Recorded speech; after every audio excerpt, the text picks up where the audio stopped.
구원의 여정 계속해서 세 번째 강의를 들어가겠습니다. 성경 공부 공과로는 6과인데요. 지난 시간에 출애굽 사건까지 봤죠. 출애굽 사건은 노예로 400년 동안 고생하던 이스라엘 백성을 하나님께서 구원자 모세를 보내셔서 그들을 놀라운 권능으로 건져주신 사건이었습니다. 자, 이런 일을 하신 이유는 언약을 지키시기 위함이었습니다. 아브라함에게 이미 자기 자손이 애굽에서 400년 동안 노예살이 할 것을 말씀해 주셨었죠. 그랬을 때 그러나 큰 권능으로 그들을 구원해 내실 것이다. 그리고 애굽은 내가 심판할 것이다 라고 말씀하셨습니다. 아브라함에게 주셨던 언약이 이삭과 야곱에게 그대로 이어졌고, 그리고 이제 그 애굽을 탈출한 이스라엘 백성과 하나님은 시내산에서 언약을 맺으시게 되죠. 자, 하나님은 모세를 보내셔서 놀라운 권능으로 애굽인들과 그들이 신으로 섬기는 대상들을 심판하셨습니다. 소위 말해서 세상의 가짜 신들, 우상들을 그 10가지의 재앙을 내리셨던 그 이유는 애굽인들이 신으로 경외하는 모든 것들이 신이 아니라 하나님 만드신 피조물에 불과함을 나타내셨죠. 특히 마지막에 파라오의 첫 아들을 죽인 것은 파라오가 신으로 숭배되고 있었기 때문에 그 권능을 깨뜨리신 겁니다. 오직 하나님만이 유일한 참 하나님이심을 나타내셨습니다. 자, 그래서 홍해 바다가 길을 막고 있었을 때 하나님은 다시 한번 권능의 손으로 바다가 갈라지게 하셨죠. 마른 땅을 밟으며 건너가게 하셨고요. 쫓아온 애굽 군대는 바다에 빠져 죽게 하십니다. 이 홍수의 이미지가 심판이라는 거 노아의 홍수 속에서 봤죠. 이 깊은 바다가 하나님의 권능 앞에 마른 땅으로 이렇게 갈라지고, 백성들은 안전히 건너지만 그러나 원수인 애굽 사람들은 애굽 군대가 바다에 빠져 죽습니다. 하나님은 이런 큰 권능으로 구원하신 백성과 시내산에서 언약을 맺으시는데, 바로 이 사건을 통해서 이스라엘이 하나님의 백성이 되고 하나님은 이스라엘의 하나님이 되시는 그런 특별한 관계가 맺어지게 됩니다. 그리고 하나님은 이스라엘 백성을 제사장의 나라로 임명해 주시죠. 자, 이 사실을 한번 보겠습니다. 이스라엘 백성은 애굽을 탈출한 지 3개월째 시내산이라는 곳에 도착하게 됩니다. 하나님은 그곳에서 이스라엘을 자기 백성으로 세우시는 언약을 맺으시면서 그들이 준행하는 율법을 이때 주시게 됩니다. 10계명이 그 중에서도 가장 중요한 핵심이라고 할 수 있겠죠. 그래서 출애굽기 19장 1절에서 8절 말씀을 한번 같이 보겠습니다.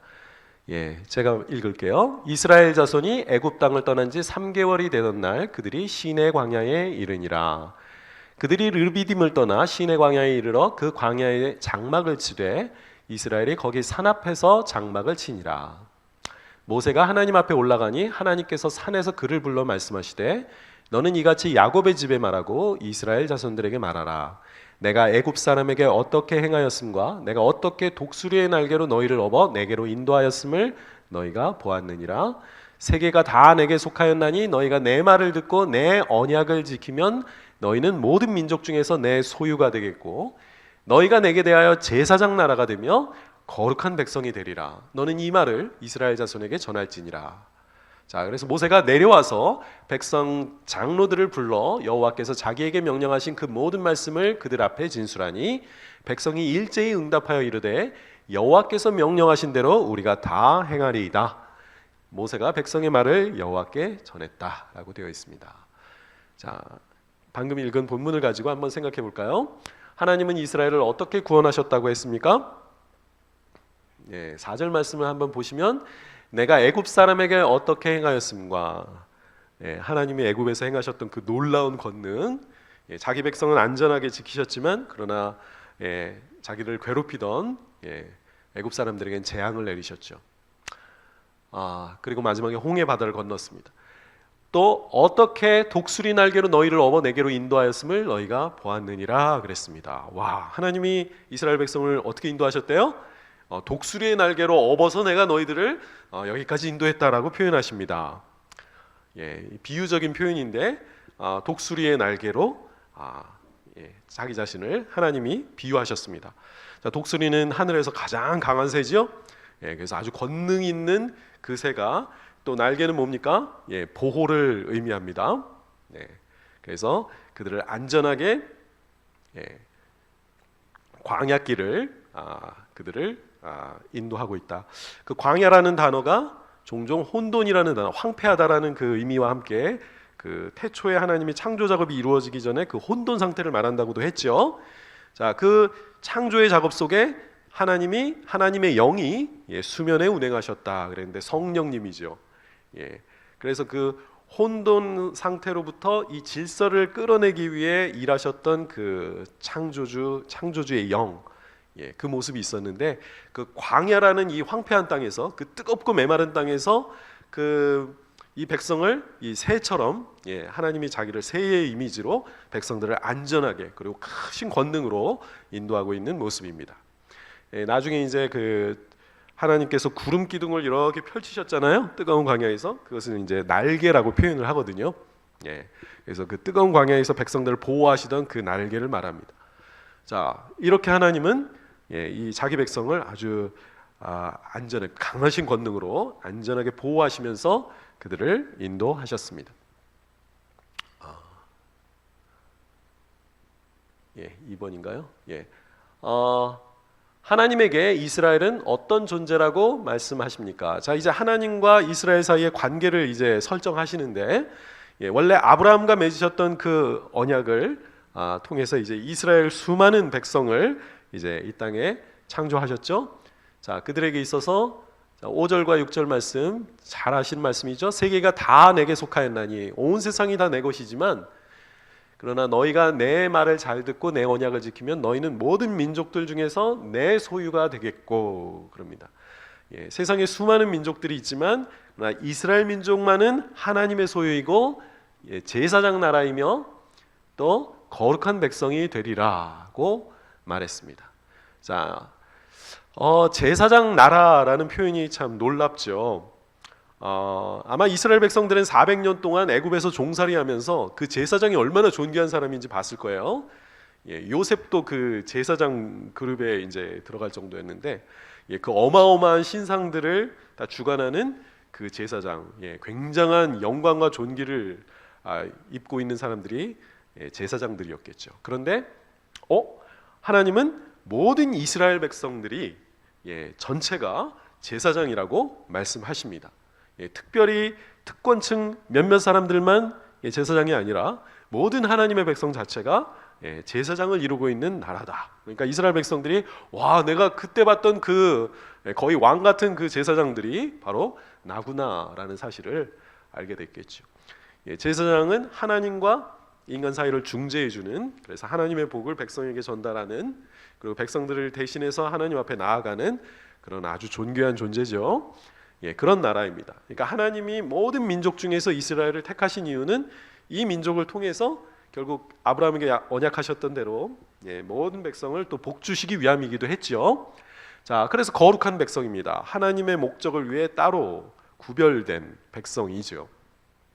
자, 이것이 바로 이스라엘 백성의 정체성인데 나중에 신약 성경에 보면 베드로가 우리 성도들을 말할 때 너희는 하나님의 거룩 이 말씀을 그대로 인용하죠.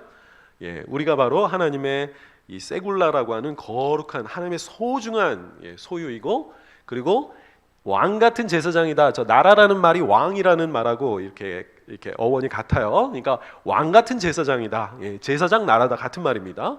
우리가 바로 왕 같은 제사장, 왕이면서 제사장인 존귀한 존재고, 그리고 거룩한 하나님의 백성이다. 그대로 사용하게 됩니다.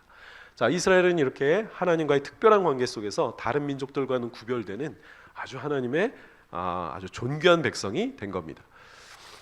자, 이때 백성에게 요구하시는 것이 무엇인가요? 제가 밑줄 그어놨죠? 이스라엘 백성들에게 하나님이 요구하시는 바가 있죠? 뭐예요? 내 말을 잘 듣고 내 언약을 잘 지키라는 거예요. 이렇게 해야 너희가 정말 이런 백성으로서 제대로 역할을 할 수 있다라는 거죠. 자, 우리가 이제 좀 이게 이제 하나님과의 관계를 생각할 때 우리가 이제 은혜로 구원받고 믿음으로 구원받는데, 그래서 행위로 구원받는 게 아니죠. 그렇지만 하나님은 자기와 언약을 맺은 백성에게는 순종을 요구하셨습니다. 이게 구원받는 조건이 아니라 하나님이 이미 이스라엘 백성 구원하셨잖아요. 그죠? 구원하시고 나서 이제 앞으로 하나님과 함께 살아가는 그 관계에 있어서는 반드시 순종해야 된다는 것입니다. 자, 그래서 한번 짚고 넘어갈게요. 아직도 헷갈리시는 분들이 있을까봐. 자, 율법은 행위가 아니라 믿음으로 구원받는다는 것이 복음의 핵심이에요. 그래서 구원은 하나님의 은혜로 받는다는 원칙이 이루어지려면 율법의 행위가 구원의 조건으로 들어가서는 안 됩니다. 자, 그렇지만 믿음으로 구원받은 사람에게는 행위가 결과로서 반드시 따라와야 합니다. 이게 바로 야고보가 강조하는 행위가 없는 믿음은 죽은 믿음이다라고 말했던 그 말씀이지요. 헷갈리지 않으시죠? 네, 요거 잘 이해하시기 바랍니다. 자, 하나님이 나중에 새 언약을 주셔요. 새 언약이 신약이라 그랬잖아요. 우리가 신약의 백성인데 예수님이 십자가에서 죽으시고 이루신 것이, 유효하게 하신 것이 바로 새 언약인데, 자, 에스겔서 36장이나 예레미야 31장에 예언된 그 말씀이 이루어지는 그 모습은 어떤 모습이냐? 하나님이 성령을 주셔서 하나님의 법에 자발적으로 순종하는 백성을 만들어내시겠다는 게 새 언약입니다. 나중에 제가 볼 기회가 있을 텐데 그때 좀 더 보겠습니다. 하나님은 율법에 순종하는 백성을 창조하시기 원하셨어요. 왜? 이스라엘 백성이 하도 말을 안 들어서 불순종이 문제였잖아요. 그래서 그 결국 성전도 멸하시고 이제 쫓겨나게 하시고 하지만 그런 어려움들을 겪죠. 그러나 그 언약 자체가 폐기된 건 아니었지만 이 불순종함으로 말미암아 계속 이 문제가 일어났기 때문에 하나님이 새로운 백성을 이스라엘만 아니라 모든 민족으로부터 창조하실 때는 하나님의 영이 그들에게 들어가서 하나님에게 자발적으로 순종하는 그런 백성을 만들어내시기 원하셨습니다.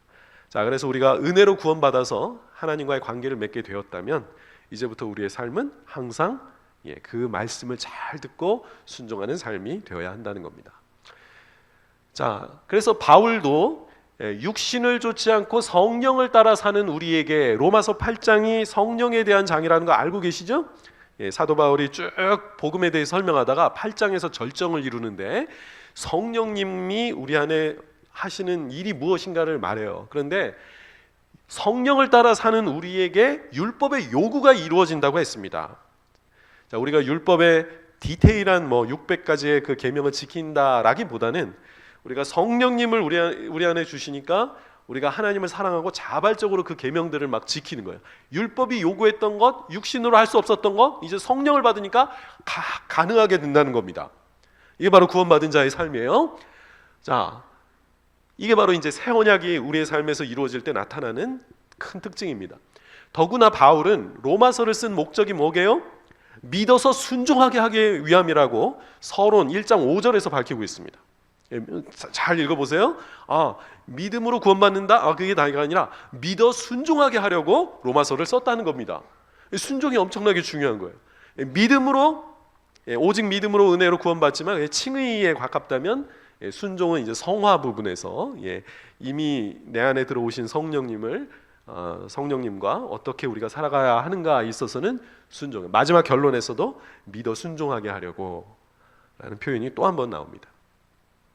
자, 요한은 이것을 자기 나름대로 강조하는데, 하나님을 사랑하면 그분의 계명을 지킨다. 주님의 말씀 그대로입니다. 너희가 나를 사랑하면 나의 계명을 지키리라.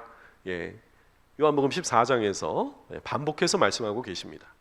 하나님과 우리 사이의 관계가 이제 구원의 그 시작을 말하는 게 아니라 이미 구원받은 하나님의 백성, 구원받고 나서의 삶을 말할 때는 하나님을 사랑하는 사람은 반드시 계명에 순종하게 되어 있다는 겁니다. 구원받기 위한 순종이 아니라 구원받았기 때문에 하나님을 기쁘시게 하고 하나님과의 그 사랑의 관계 속에 들어가는 거죠.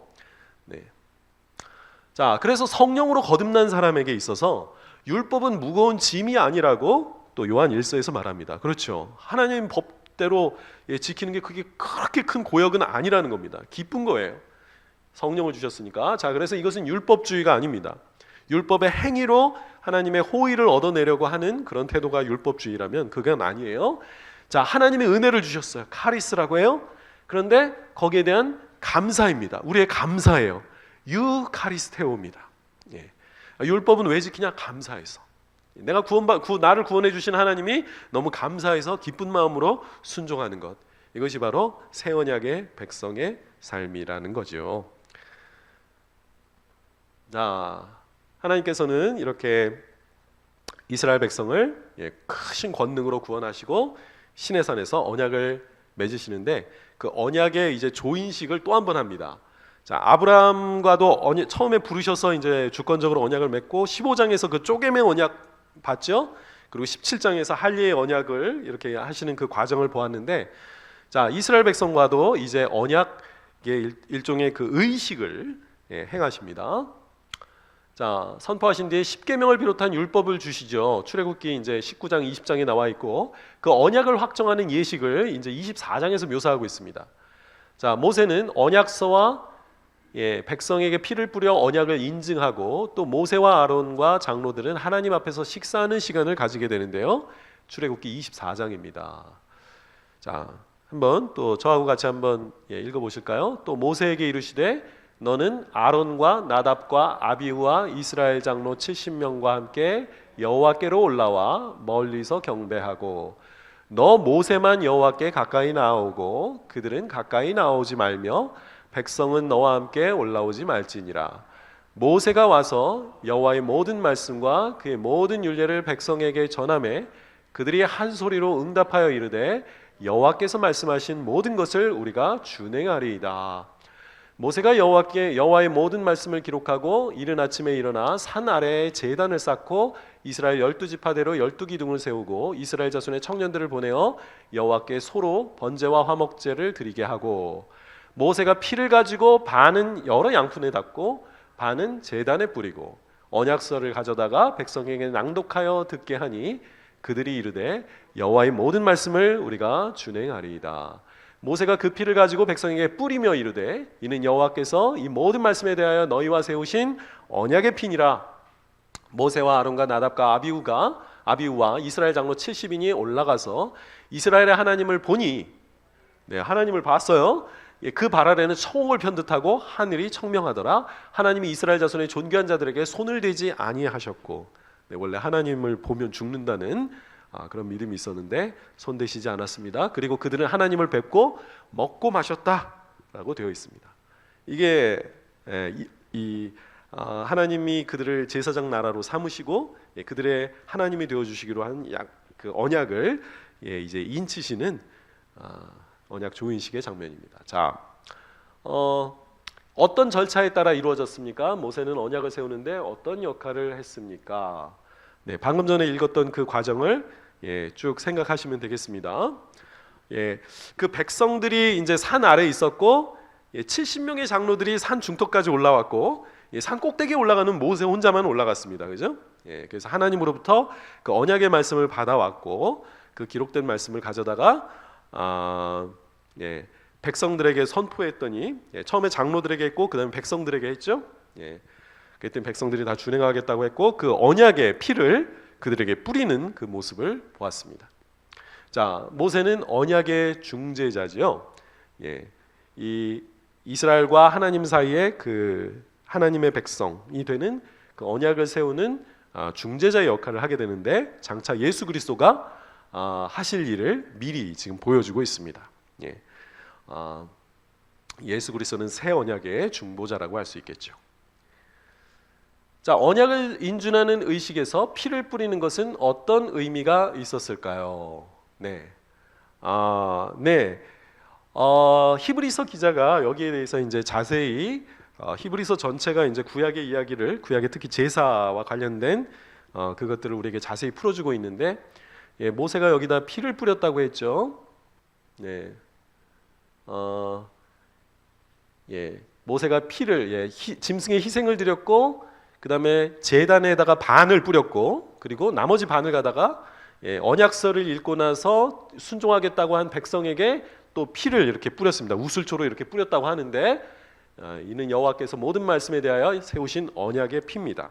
자, 그러니까 언약이 이루어질 때 피가 요구되는구나. 예, 그 아브라함과 하나님 사이에도 이렇게 보면 짐승을 이렇게 쪼개는 그것 속에 막 그 희생이 있었죠. 예, 그 피는 언약의 엄중함을 우리에게 말해줍니다.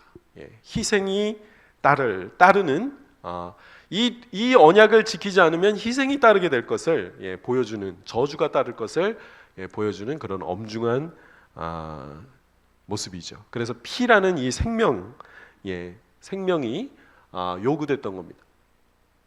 자, 그래서 나중에 예수 그리스도가 이루신 그 언약도 그 히브리서 기자의 설명에 의하면 이래요. 이 언약이라는 단어가 유언이라는 의미도 됩니다. 유언, 테스트모니.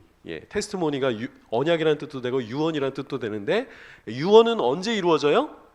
그 유언을 한 자가 죽었을 때 그 언약의 효력을 발효한다라 그러죠. 예수님이 새 언약, 이 자는 내 피로 세우는 새 언약이다 그랬을 때도 예수님이 자기의 희생을 지금 몇 시간 앞에 이렇게 예고하고 있는 겁니다. 죽음으로써 이 언약이 효력을 발휘하게 된다. 그런 언약의 피가 흘려질 때 언약은 비로소 그것이 이제 효력을 드디어 발휘하게 되는 거죠. 그게 언약의 피가 뿌려졌다는 겁니다. 그리고 피는 이로써 모든 그 물건이 피로 정결하게 된다 그랬죠. 죄를 없애주는 그런 기능도 하고 있습니다. 신기한 장면인 것 같아요. 아마 주목해서 안 보셨을 것 같은데 저는 참 신기합니다. 이스라엘 장로들이 하나님 앞에서 식사하죠. 언약을 맺은 두 당사자가 이제 고대 근동 사회에서 언약을 맺고 나서 식사를 나누게 됩니다. 라반이 야곱을 막 쫓아왔잖아요, 그죠? 야곱이 야반도주하잖아요, 그죠? 그랬을 때 라반이 쫓아오는데 둘이서 언약을 맺고 마지막에 식사를 하게 됩니다. 그러니까 언약을 맺은 당사자들이 종종 식사를 하는 경우가 있었습니다. 이스라엘 백성들이 하나님과 언약을 맺고 나서 하나님 앞에서 먹고 마셨습니다. 그런데 하나님이 손대지 않으셨다고 했죠. 함께 식사한다는 것은 어떤 의미가 있을까요? 친교를 나눈다는 뜻입니다. 너와 나는 이제부터 친구야. 우정과 친교, 친밀한 교제를 나눈다는 그런 의미가 있습니다. 그래서 이제 이스라엘 백성은 하나님의 친밀한 백성이죠. 놀랍게도 예수님께서 마태복음을 보면 마태의 집에서 죄인들과 세리들과 식사를 하시죠. 바로 이것도 그들과 친구 관계를 맺는다는, 그들을 친구로 맞아들였기 때문에 바리새인들에게는 엄청나게 이게 아주 쇼킹한 그런 사건이었죠. 죄인들의 친구처럼 지내셨습니다. 자, 하나님이 이스라엘 백성 장로들과 함께 이렇게, 하나님은 식사하지 않았지만 어쨌거나 그들이 함께 하나님 앞에서 이렇게 먹었다는 것, 친밀한 교제를 이제 나누게 되었다는 뜻입니다.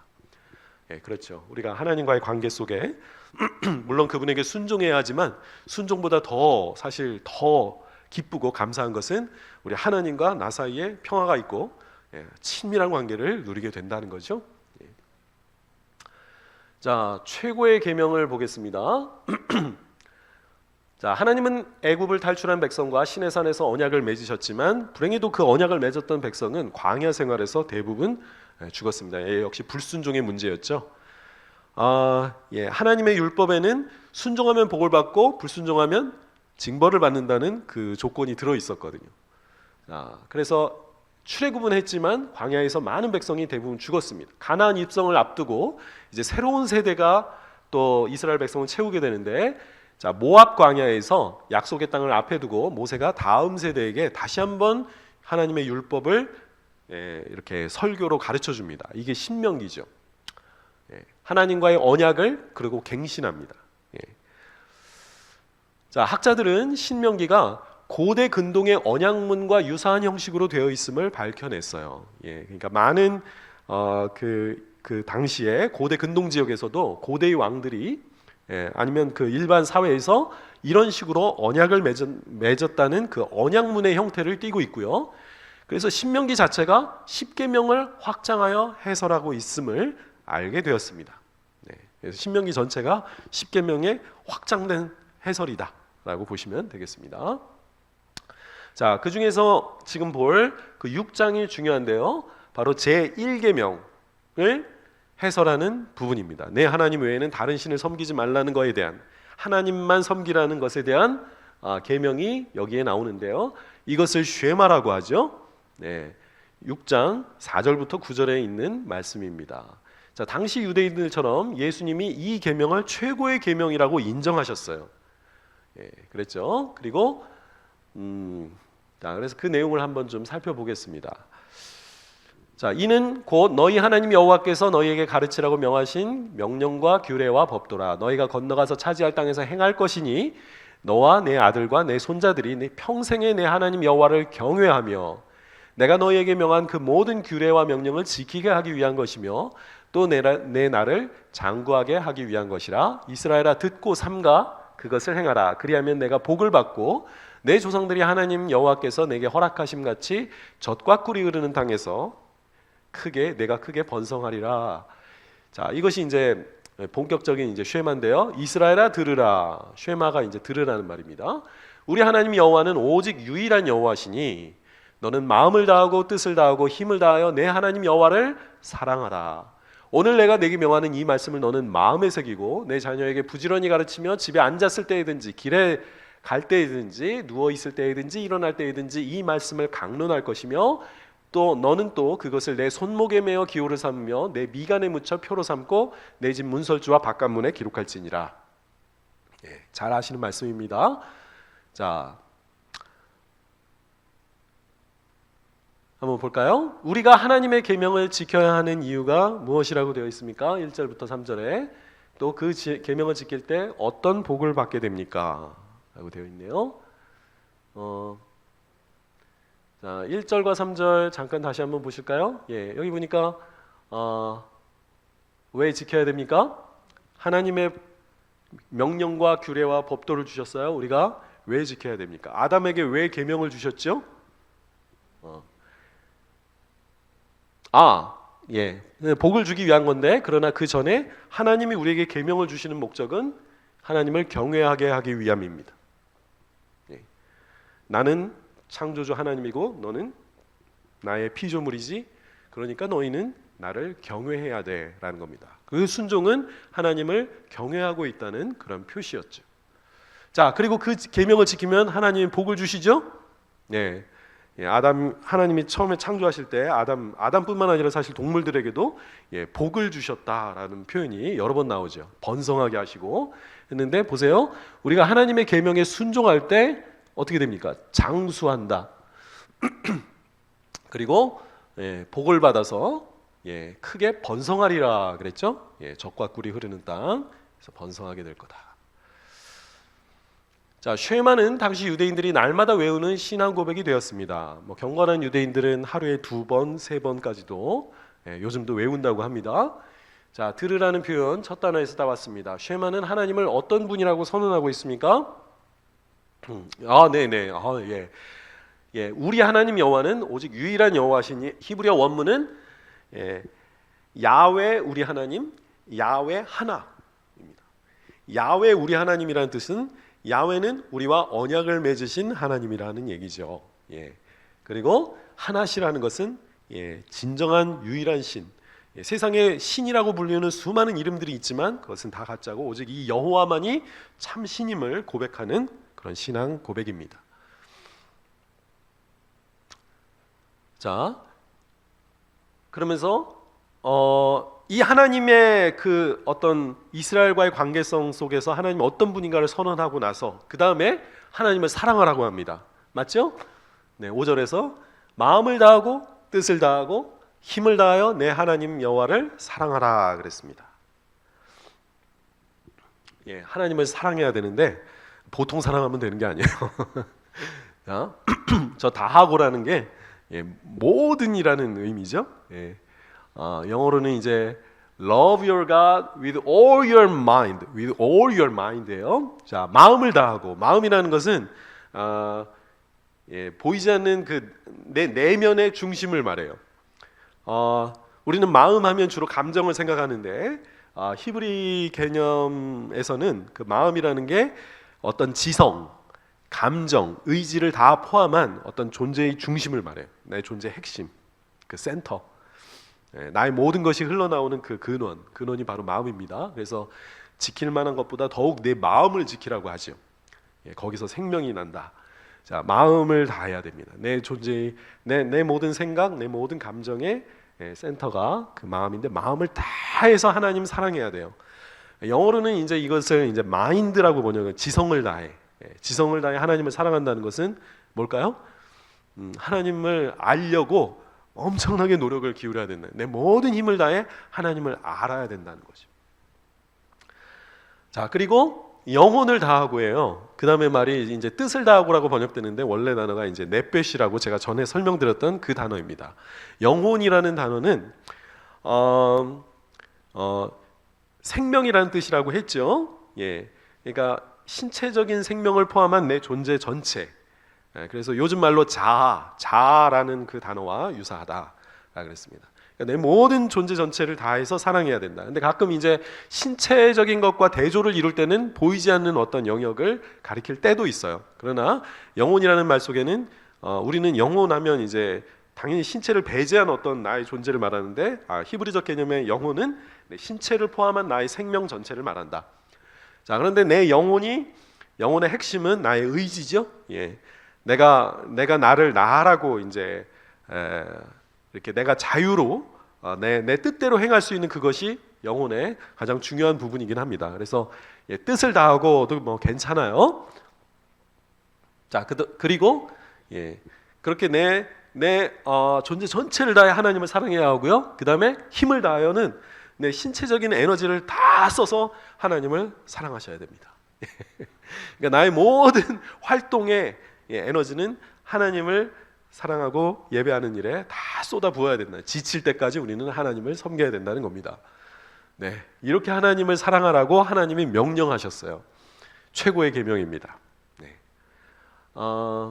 우리를 구원해 주시고 우리와 언약을 맺으신 그 하나님 앞에 우리도 이렇게 반응을 해야 되는 겁니다. 내가 구원받았으니 천국에 갈 수 있다, 끝. 이게 아니라 우리는 하나님을 향해서 이렇게 뜨거운 마음으로 하나님을 알려고 계속 노력해야 되고, 내 보이지 않는 영역과 내 보이는 이 신체의 모든 에너지가 다 하나님을 섬기는 일에 다 들여져야 되겠죠. 자, 그렇다면 우리는 하나님을 향한 사랑을 그럼 구체적으로 어떻게 표현해야 됩니까? 그래요. 그렇게 해야 되는데, 그럼 구체적으로 그건 뭘 의미하나요? 어떤 활동으로 내가 하나님을 사랑하는 모습이 드러나야 할까요? 그게 이제 6절부터 9절까지 나와 있다고 봅니다. 자, 제일 먼저 하는 건 뭐예요? 하나님을 사랑하면 해야 될 일. 그 말씀을 내 마음에 두는 겁니다. 그 말씀을 내 마음에 두는 거. 아까 사랑하면, 너희가 나를 사랑하면 내 계명을 지키리라 그랬잖아요. 꼭 그거죠. 내가 명하는 이 말을 너희 마음에 두어라. 즉 그 말씀대로 살아가라는 거지요. 그것이 가장 기본입니다. 하나님을 사랑하는 증거, 하나님의 말씀 사랑하고 그 말씀대로 순종하는 것입니다. 자, 그리고 그 말씀을 어떻게 해요? 또 가르치는 거예요. 가르치고 자녀들에게 언제? 누웠을 때든지 일어날 때든지 길에 갈 때든지 항상 가르치래요. 여러분, 자녀 양육 이렇게 하셔야 됩니다. 여기 강론한다는 말은 토론한다는 거예요. 하나님의 말씀을 두고 자녀들과 대화를 나누는 겁니다. 유대인들이 그래서 하브루타라고 하죠. 짝공부를 하는데 탈무드 가지고 하잖아요. 하나님의 말씀을 해설하는 게 탈무드인데, 하나님의 말씀 가지고 어릴 때부터 부모님이 정답을 안 주고 토론하는 거예요. 이거 왜 그렇지? 계속 생각을 유도하는 거죠. 그래서 하나님의 말씀 가지고 고민하게 하는 거예요.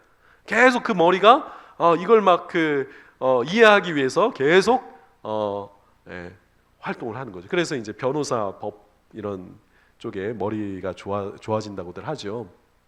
자, 이게 하나님을 사랑하는 사람의 모습입니다. 자기 자녀가 있으면 자기 자녀들에 대한 1차적인 책임이 부모에게 있잖아요. 그죠?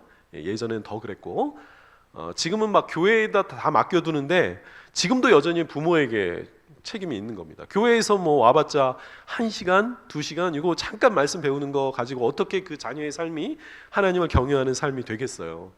그죠? 부모의 책임입니다. 자, 이것이 하나님을 사랑하는 구체적인 모습입니다. 가정에서 하나님의 말씀을 계속 가르치는 거. 자, 그리고 너는 또 그것을 내 손목에 메어 기호를 삼으며 내 미간에 붙여 표를 삼고 그랬죠. 자, 손목에다가 하나님의 말씀, 손은 활동을 대표하는 이걸 비유죠. 예, 손이 모든 활동의 도구니까요. 지금도 유대인들은 정통 랍비 유대인들은 이렇게 말씀 띠를 가져다가 손목에 직접 문자적으로 맵니다. 그리고 미간에다가 이게 예수님 당시에도 경문이라고 이걸 달고 다녔어요. 하나님의 말씀을. 그러한 뜻이 아니라 비유적으로 말씀하신 것인데 내 활동, 내가 모든 활동하는 영역의 기준은 하나님의 말씀이고요. 예. 그리고 내 모든 보는 것, 내가 모든 판단을 하는 그 기준도 하나님의 말씀입니다. 예, 생각의 그 중심이 여기 있잖아요. 거기에다 하나님의 말씀으로 세상을 바라보고 세상을 판단하는 그런 뜻이겠죠. 예, 모든 나의 생각과 판단의 기준 그리고 활동의 기준이 하나님의 말씀이 되는 겁니다. 그다음에 9절 내 집 문설주와 바깥문에 기록할지니라. 네, 이것은 마을 공동체에 내가 하나님을 섬기는 집임을, 그래서 나뿐만 아니라 우리 마을 사람들에게 하나님의 말씀을 이렇게 전파하는 거죠. 예. 그렇지 않습니까? 사람의 삶이라는 게 나 혼자 개인적으로 잘 사는 게 아니잖아요. 항상 마을 공동체가, 옛날 시골의 삶은 더 그렇고요. 그래서 그 공동체 앞에 우리가 여호와를 경외해야 함을 나도 다짐하고 당신들도 기억하시오. 예, 나는 하나님을 섬기는 집입니다. 예, 우리 함께 하나님을 잘 섬깁시다 라고 선언하는 거죠. 예, 열심히 전도도 해야 되는 겁니다. 자, 이것이 바로 하나님을 사랑하는 사람의 모습이라고 할 수 있겠습니다. 자, 지금까지 이제 6과를 살펴보았습니다. 하나님이 시내산에서 자기 백성과 언약을 맺으셨습니다. 자, 시내산 언약은 율법이라고 불리우는데 백성이 지켜야 할 계명들을 이때 주셨기 때문입니다. 자, 율법은 구원 받기 위해 지켜야 할 법이 아니라 구원 받은 백성이 그 은혜에 감사하는 마음으로 순종해야 할 계명입니다. 하나님은 그들을 얼마나 큰 사랑과 긍휼로 구원하셨는지 설명하시고 나서 그리고 나서 십계명을 주시죠. 내가 독수리의 날개로 너희를 업어 이렇게 했다. 그러니까 너희들은 이 계명을 지켜라 그러신 거죠. 자, 아브라함을 부르실 때도 내가 의와 공도를 행하게 하기 위해서 내가 그를 불렀다고 하시죠. 하나님은 이스라엘 백성에게 율법으로 자, 거룩하고 온전한 삶의 기준, 이 세상 백성과 다른 하나님의 거룩한 백성이라고 했는데 그런 하나님이 요구하시는 그 삶의 기준을 그들에게 가르쳐 주신 겁니다. 상세히 가르쳐 주셨고 바로 이 계명을 신실하게 지킴으로 우리는 하나님을 사랑하고 그분을 경외하고 있음을 우리가 표현하는 거죠. 자, 율법을 지킬 때는 축복이, 그러나 어길 때는 저주가 율법에 약속되어 있어요. 자, 이 저주 부분이 참 문제죠, 그죠? 자, 아담이 계명에 불순종하여 저주를 받았습니다. 죽음의 저주가 찾아왔던 것처럼 이 율법에도 그런 요소가 있어요. 불순종하면 저주가 따르는 요인이 있습니다.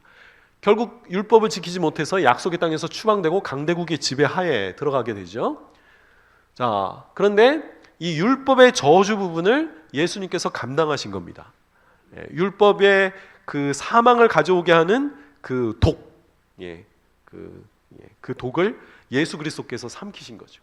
율법의 저주를 친히 감당해 주셔서 그 율법에 쏘는 것, 그 사망으로 죽이는 그 독이 더 이상 효력을 발휘하지 못하게 하셨습니다.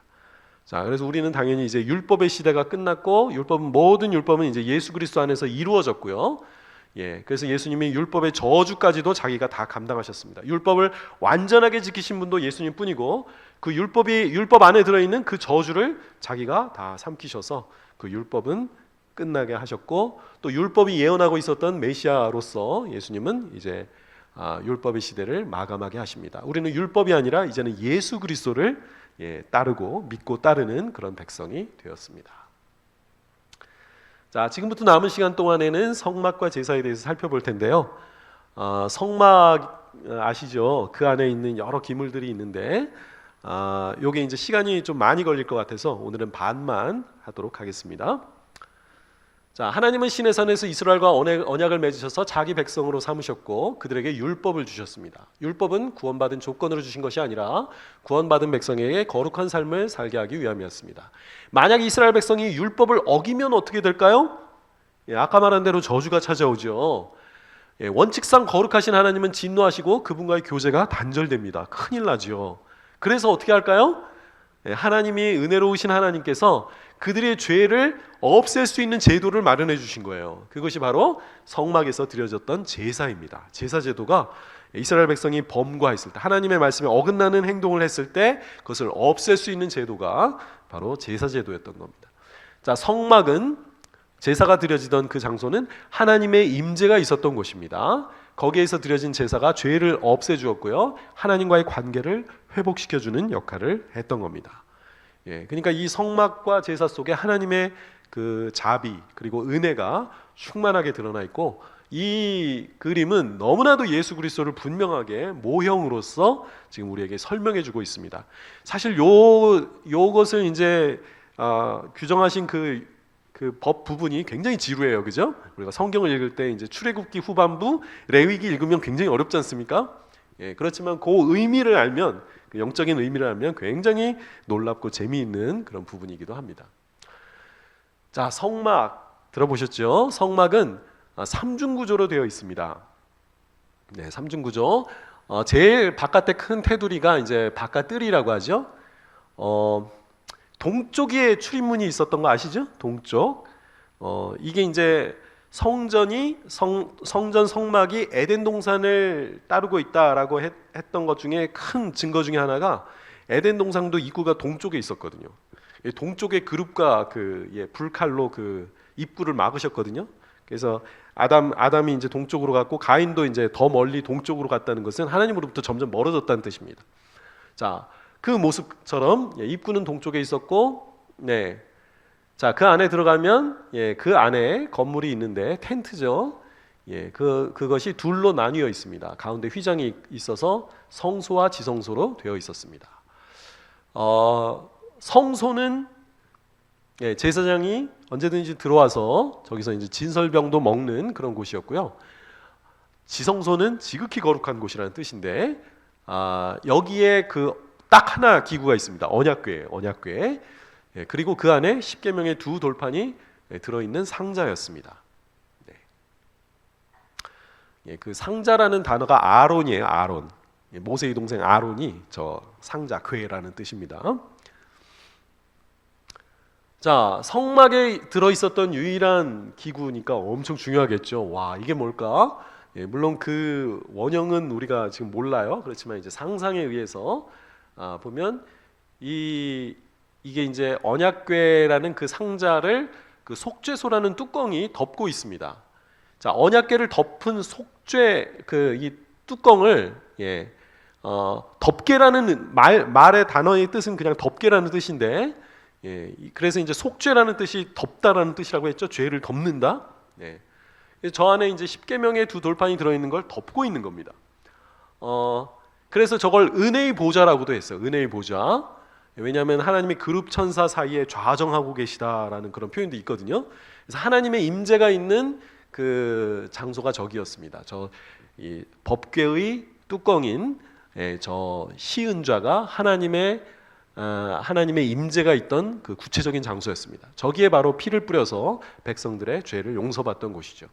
자, 속죄소에는 두 그룹을 이 두 그룹 천사의 날개를 가지고 이제 하나님의 보좌를 떠받드는 천사로 알려져 있는데, 옛날에 에덴 동산이 들어오지 못하도록 막았던 천사이기도 하죠. 날개를 펴서 이렇게 서로 맞대고 있는 형상으로 지으라고 했습니다. 그래서 이 아래에 있는 율법을 이렇게 보고 있죠. 그래서 율법을 통해, 그러나 은혜로 하나님을 만나는 그런 어떤 방향성을 보여주고 있다고나 할까요? 네, 그렇습니다. 자, 지성소는 정방형, 정방형으로 이제 이렇게 정육면체로 딱 된 곳이었다면, 성소는 그것보다 이제 2배의 크기로 되어 있었습니다. 이렇게 직사각형 모양인데요. 그 안에는 3개의 기구가 있었습니다.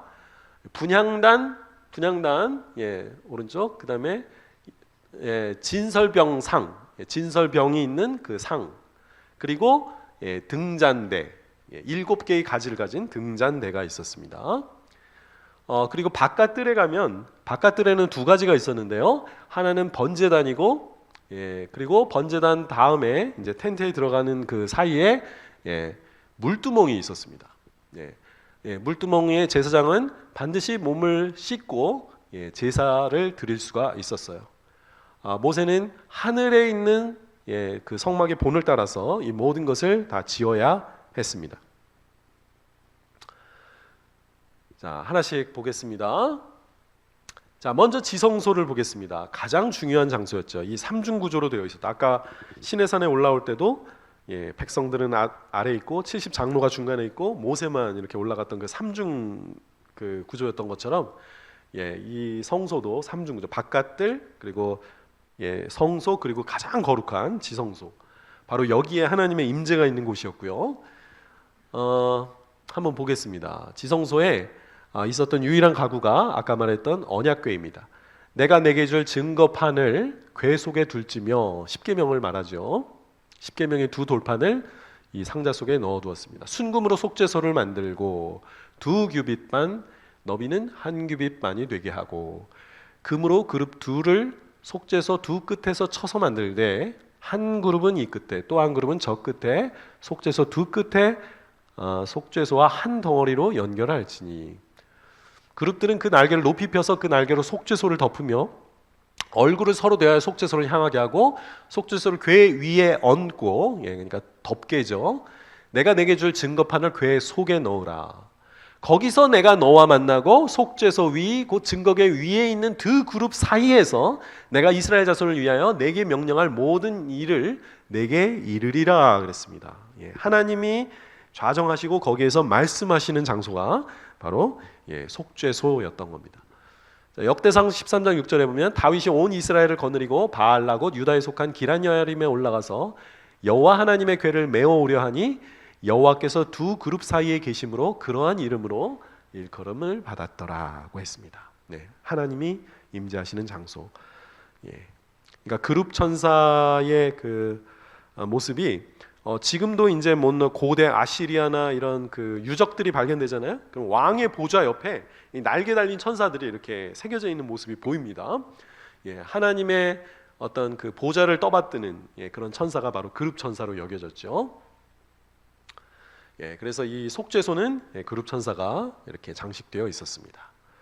그러니까 이 그룹 천사가 있는 것도 에덴 동산의 그 이미지가 여기서 중복되고 있다라고 할 수 있겠습니다. 나중에 이제 속죄일 배울 때 다음 시간에 한 번 더 이제 지성소에 대해서 보겠습니다. 자, 지금은 이제 성막을 보겠습니다. 그러니까 출애굽기도 설명하는 순서가 이제 제일 중요한 그 언약궤 또는 법궤를 설명하고 나서 이제 그다음 성소에 있는 그 기물들을 설명하는데요. 떡상이 있습니다. 떡상과 등잔대와 분향단이 있는데 그 중에서 먼저 떡상을 살펴보면요.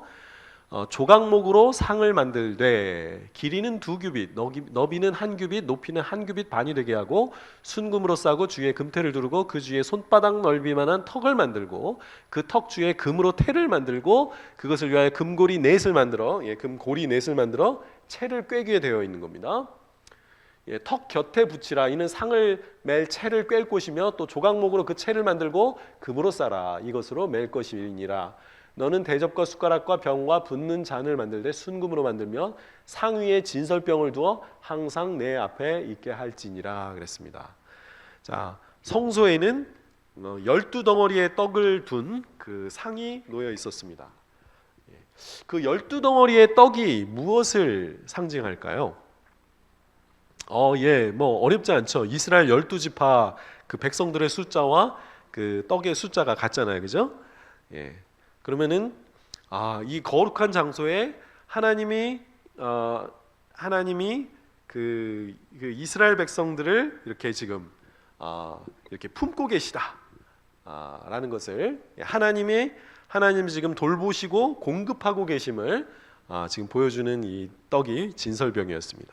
일주일에 한 번씩 이 떡을 갈아줘야 됐고요. 제사장은 성소에서 저 떡을 먹었습니다.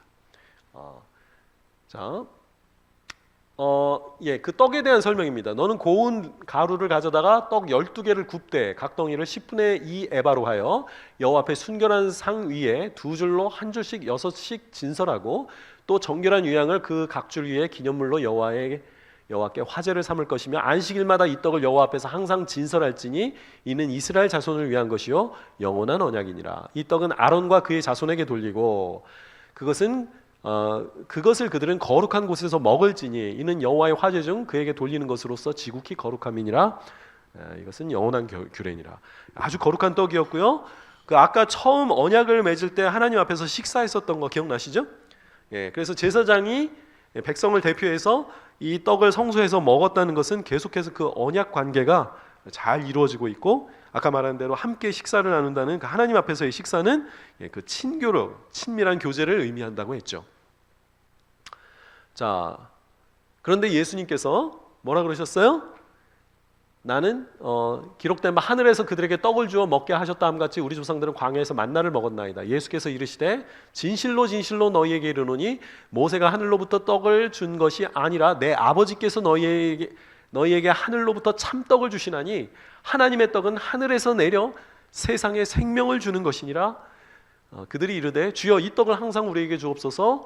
예수께서 이르시되 나는 생명의 떡이니 I am 생명의 떡, bread of life. I am 여호와임을 선언하시면서 내가 바로 생명의 떡이야. 내게 오는 자는 결코 줄이지 아니할 터요 나를 믿는 자는 영원히 목마르지 아니하리라. 우리의 존재는 사실 먹는 걸 통해서 유지하게 돼 있잖아요.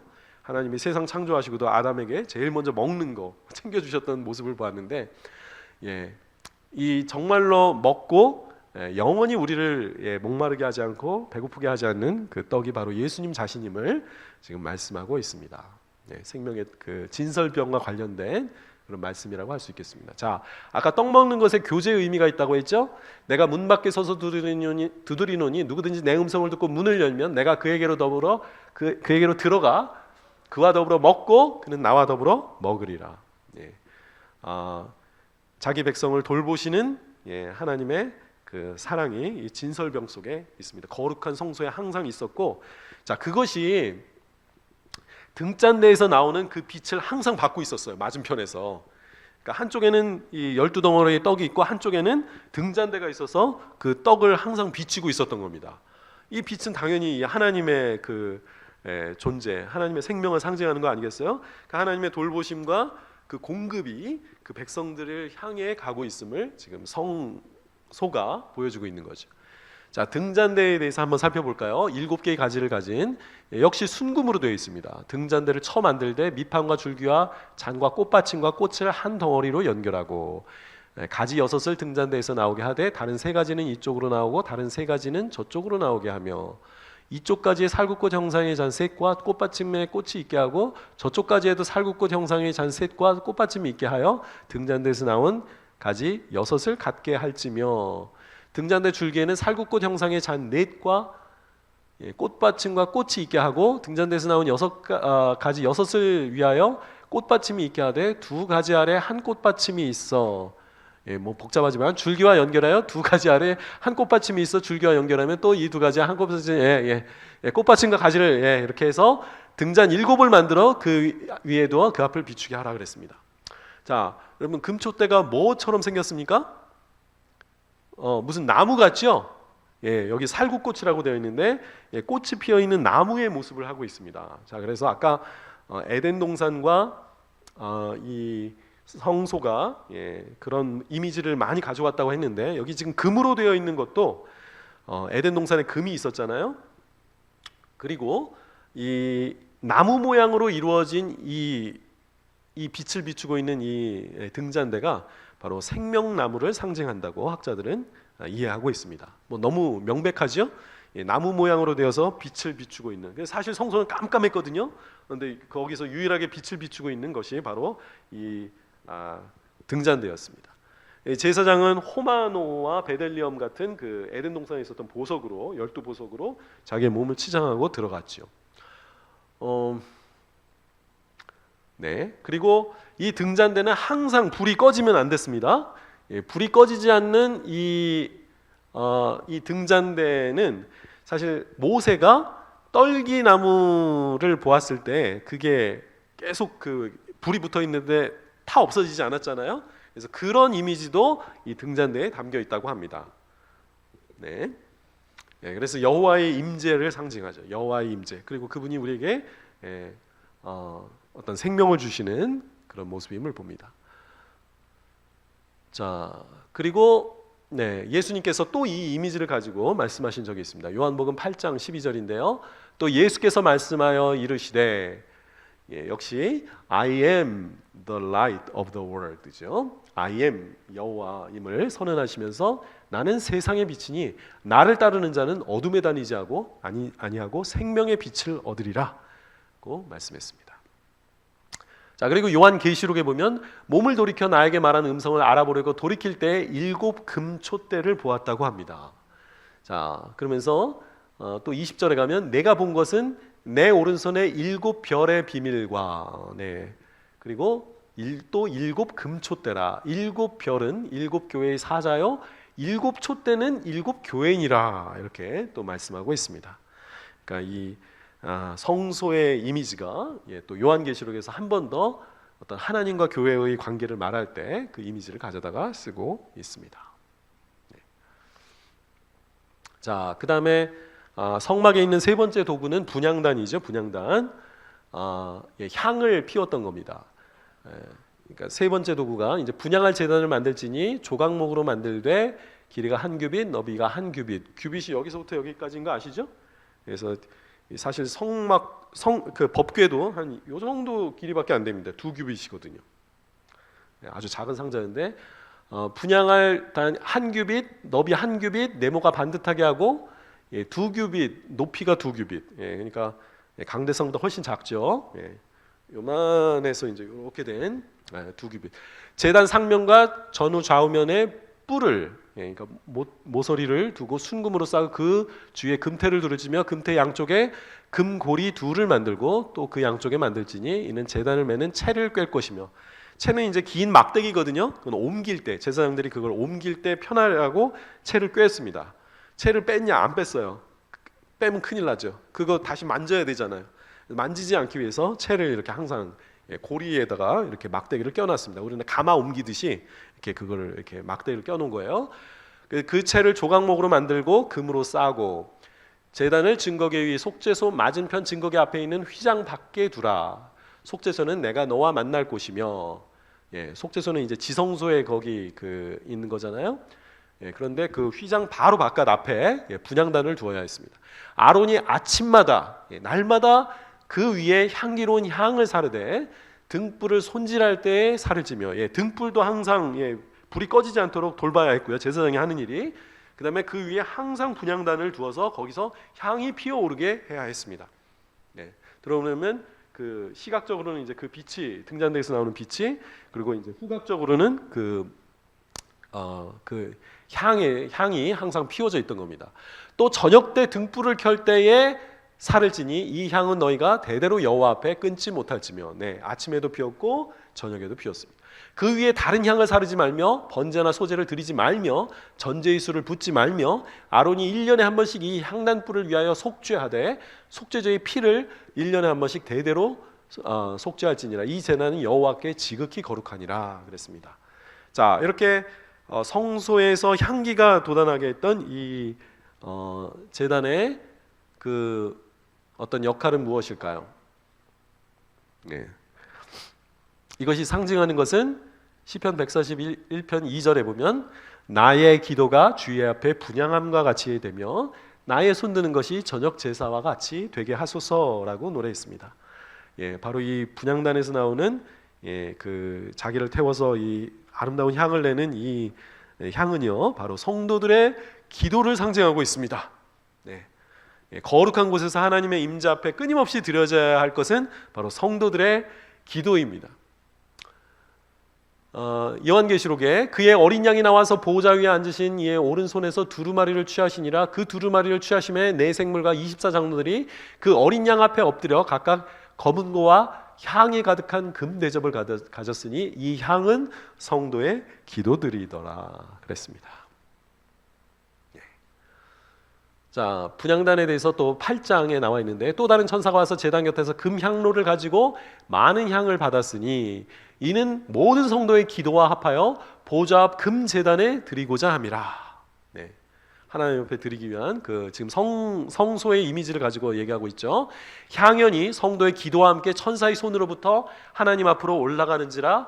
천사가 향로를 가지고 제단에 불을 담아다가 땅에 쏟음에 우레와 음성과 번개와 지진이 나더라 했습니다. 예, 성도들의 그 기도가 하나님이 받으신 아름다운 향기를 올려줄 뿐만 아니라 그걸 땅에다 쏟음에 엄청난 권능이, 기도가 가진 권능이 이 땅에서 이루어지는 그런 모습을 상징적으로 지금 그리고 있습니다. 네, 그렇죠. 기도가 항상 아침 저녁으로 그렇게 향을 피웠던 것처럼 우리 성도들의 기도가 하나님을 향해서 끝없이 드려져야 되겠습니다. 자, 그다음에 바깥들입니다. 자, 바깥들은 이스라엘 백성이 들어가 제사를 일반 백성도 들어갈 수 있는 곳이었죠. 자, 번제단과 물두멍은 각각 어떤 용도로 쓰였습니까? 자, 번제단을 보겠습니다. 너는 조각목으로 길이가 5규빗, 너비가 5규빗. 5규빗이니까 이제 이게 5개 있으니까 꽤 크죠, 번제단은. 예. 네모 반듯하게 하며 높이는 3규빗으로 하고, 네 모퉁이의 뿔을 만들 때 뿔이 그것에 이어지게 하고 그 제단을 노수로 싸고, 그 성소 안에 있는 것들은 금이었지만 이 바깥에 있는 것들은 노수로 되어 있었어요. 재를 담는 통과 부삽과 대야와 고기 갈고리와 불 옮기는 그릇을 만들 때 제단의 그릇을 다 노수로 만들지며, 제단을 위하여 노수로 그물을 만들고, 그물은 이제 이 번제단 중간에 이렇게 불이 피어오르고 그 위에 고기를 놓도록 하는 그런 네트죠. 그래서 그물이 있었습니다. 네 모퉁이의 고리 넷을 만들고, 그물은 제단 주위 가장자리 아래 그 제단 절반에 오르게 할지며, 그 제단을 위하여 채를 만들 때 조각목으로 만들고 노수로 쌀지며, 제단 양쪽에 그 채를 꿰어 제단에 매게 할지며, 제단 널판 속에 비게 만들되 내가 산에서 보인 대로 그들에게 만들게 하라 그랬습니다. 자, 그런데 이제 이 번제단은 하나님께 이제 제물을 태워드리던 곳이었잖아요. 자, 이것이 상징하는 것은 어떤 의미가 있을까요? 육체의 생명은 피에 있음이라 내가 이 피를 너희에게 줘 제단에 뿌려 너희 생명을 위하여 속죄하게 하였나니 이 생명이 그의 피가 있으므로 피가 죄를 속하느니라 그랬습니다. 짐승을 이제 제단 아마 북쪽에서 이렇게 잡았고, 그러니까 번제단의 오른쪽이죠. 잡고 그 피를 그 제단 아래에다 쏟고, 그리고 또 그것을 태워서 하나님께 제사를 드렸습니다. 이 피가 바로 백성들의 죄를 없애주게 하는 그런 효력을 발휘했던 거죠. 그러나 염소와 황소의 피와 및 암송아지의 죄를 부정한 자에게 뿌려 그 육체를 정결하게 하여 거룩하게 했었죠. 구약에서. 하물며 영원하신 성령으로 말미암아 흠없는 자기를 하나님께 드린 그리스도의 피가 어찌 너희 양심을 죽은 행실에서 깨끗하게 하고 살아계신 하나님을 섬기게 하지 못하겠느냐?